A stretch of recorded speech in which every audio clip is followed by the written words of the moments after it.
all things that we hold dear in this country, namely a democracy and freedom of the press. Well, and the situation, Andrew Weissman, that I find the most vexing is that the things that Trump is saying about how he's going to tell Putin to release Evan Gershkovich when he's president, are so cruel and so sickening. And I've interviewed people in that newsroom. I mean, this is their colleague. This is a journalist doing, incredibly important work.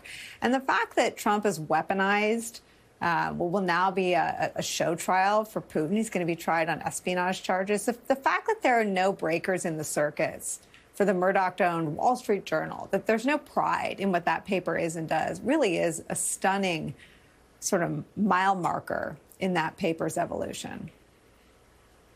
So I have two words for everyone. David Pecker.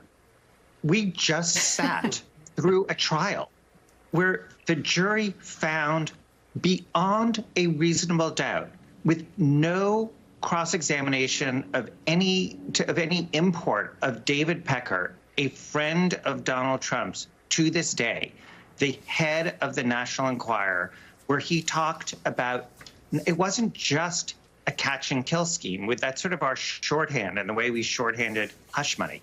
There were two parts to this scheme. One part was to catch and kill bad stories about Donald Trump, and the other part was to create false stories for a political candidate.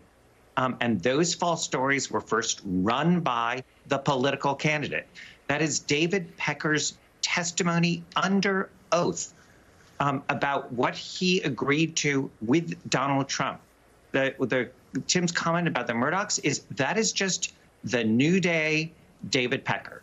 And if you want to know that these are like fake stories that are coming out and being propagated, we just went through a trial about that, where the jury heard it and found, remember, that was why it's a felony, is that they believed David Pecker, that there was this agreement.